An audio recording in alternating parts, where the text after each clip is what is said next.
Why do we resemble our parents, and how much of who we are is written in our genes? The Gene, An Intimate History by Siddhartha Mukherjee is a sweeping narrative of the history of genetics, from Mendel's early experiments to modern gene editing technologies like CRISPR. More than a science book, it is a meditation on identity, heredity, and the limits of biological determinism. Mukherjee frames the story through both scientific milestones and personal experience, including a family history of mental illness. This gives the book an intimate tone. Genetics is not abstract science, but a force that shapes real lives. The birth of the gene. The story begins with Gregor Mendel and the realization that traits are passed down through discrete units of inheritance. With the discovery of DNA's double helix, genes are understood not merely as material substances, but as carriers of information, a biological code. The dark legacy of eugenics. Genetic science was quickly misused in the early 20th century. Belief in improving humanity led to forced sterilizations, discrimination, and Nazi racial policies. Mukherjee confronts this history directly, reminding readers that science itself is neutral, but its application is shaped by human values and power. DNA and the understanding of disease. Advances in molecular biology transformed medicine, allowing scientists to trace cancers and genetic disorders to specific mutations. Yet Mukherjee cautions against genetic determinism. Most traits and diseases arise from complex interactions between genes, environment, and chance. Editing the code of life. With technologies like CRISPR, humanity has crossed a threshold, from reading genetic code to rewriting it. The central questions are no longer technical, but ethical. Where is the line between therapy and enhancement? Who decides which traits are desirable? What responsibilities do we have to future generations? Mukherjee offers no easy answers, only careful reflection. Genes are not destiny. The book's core message is clear. Genes influence who we are, but they do not define us completely. The Gene argues that science should not be used to reduce humanity to code, but to deepen our understanding of complexity, choice, and responsibility. Next, we'll explore how genetic knowledge reshapes medicine, ethics, and our vision of the human future. All right, today we're diving deep into The Gene by Siddhartha Mukherjee. And look, this isn't just another science book.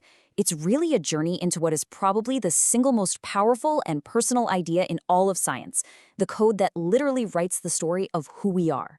You see, for Mukherjee, this whole quest wasn't just some academic project. It's his own story. It started with this family secret, a history of mental illness that kind of cast a shadow over everything. The gene wasn't some abstract thing out of a textbook. For him, it was this intimate, haunting presence in his own family. And that kind of leads to a question that, let's be honest, we've all probably wondered about, right? What parts of our parents, our grandparents, their strengths, their struggles, what part of that is actually encoded inside of us? So Mukherjee's very personal journey suddenly becomes this universal one for all of us, trying to understand the legacy that lives inside our own cells. So to figure out where we're going, we've got to look at where we've been. And what a story it is.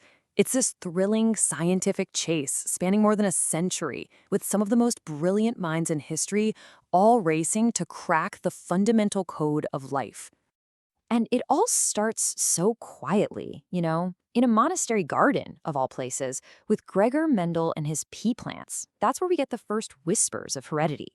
By the 1900s, though, that whisper becomes a roar with Thomas Morgan's fruit flies, which, for the first time, physically connect genes to chromosomes. And then bam, 1953, the big one. Watson and Crick give us that iconic, beautiful double helix. This incredible race just keeps going until 2003, when the Human Genome Project finally maps all 3 billion letters of our code. Just think about that. From a garden to a global map in less than 150 years. It's astounding. Okay, so now we can read the code.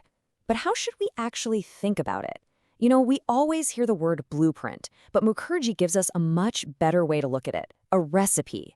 A blueprint, that's rigid, it's fixed. But a recipe? A recipe is dynamic. It changes based on the ingredients you have, the altitude, the heat of the oven. The same recipe can make totally different cakes, right? Well, in the same way, our genes are in a constant conversation with our lives, our choices, and the world around us. And that whole recipe idea really helps us understand how different genes work. Mukherjee makes this fantastic distinction between what he calls shove genes and nudge genes. A shove gene is like the BRCA1 mutation for breast cancer. It's one gene that has a massive effect. It dramatically shoves you toward a high risk. But most of our traits, they come from nudge genes. We're talking thousands of them, each one giving a tiny, almost invisible little nudge. On its own, one does basically nothing. But together, that cumulative push can be just as powerful in shaping who we become. And this is where we land in the modern era. And a shift in human history that is so profound, it's hard to even wrap your head around it. We've gone from just being able to read our genetic code to having the power to actually rewrite it. And this is where the story gets both incredibly exciting and really, really complicated. But first, we have to stop and acknowledge the dark history here. Because some of the earliest, most misunderstood ideas about heredity gave birth to eugenics, this absolutely horrific belief that we could somehow improve the human race through selective breeding. It led to forced sterilizations in the US and even gave a twisted, pseudoscientific excuse for the atrocities of the Nazi regime. It is a really sobering reminder of how dangerous science can be when it's stripped of its humanity. Now let's contrast that dark past with the revolutionary promise of today. With a technology like CRISPR, we have a tool with unbelievable precision. Seriously, think of it like a word processor for our DNA. You've got a guide molecule that's like a find function. It finds the exact genetic sentence you want to change. Then an enzyme acts like molecular scissors and makes a clean cut. And after that, scientists can go in and edit. They can delete, repair, or replace a faulty gene. The potential to cure genetic diseases is just staggering.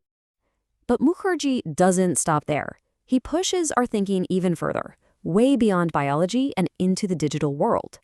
What happens when the code of life starts to merge with the code of computers? Okay, this is a truly mind-bending idea. McCarthy starts to speculate about what it would take to create a digital version of a person. A simulation so complete that long after our physical bodies are gone, our great-grandchildren could still ask us for advice. He argues this isn't science fiction anymore, but a massive problem of collecting and organizing information. So what would actually make up this digital you? It's not just your emails and photos. No, it's the very patterns of your mind, all your accumulated wisdom, your unique ways of making decisions, your emotional triggers, the core memories, and the personal worldview that makes you, well, you.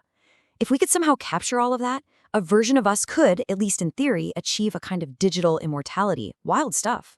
But before we get totally lost in the digital future, Mukherjee brings us right back down to earth with a profound and really urgent mystery that our incredible new tools are perfectly designed to solve.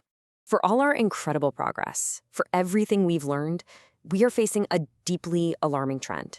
There is a dramatic and so far unexplained spike in certain cancers, especially colorectal cancer in people under 50. Something in our environment, our diets, our lifestyles, something has changed, and we don't know what it is. And that leads us to the most fundamental, most powerful question in all of science. It's the question every patient, every family, every doctor is asking. Why? Why is this happening now? And this is where Mukherjee leaves us, not with a neat, tidy answer, but with an optimistic call to action. The whole story of the gene, this epic scientific journey, has given us these unprecedented tools. And the challenge of our time isn't just to invent new cures, but to use these amazing tools to answer the deepest questions about our own health and our future. The ultimate purpose of reading our own instruction manual is to finally understand why.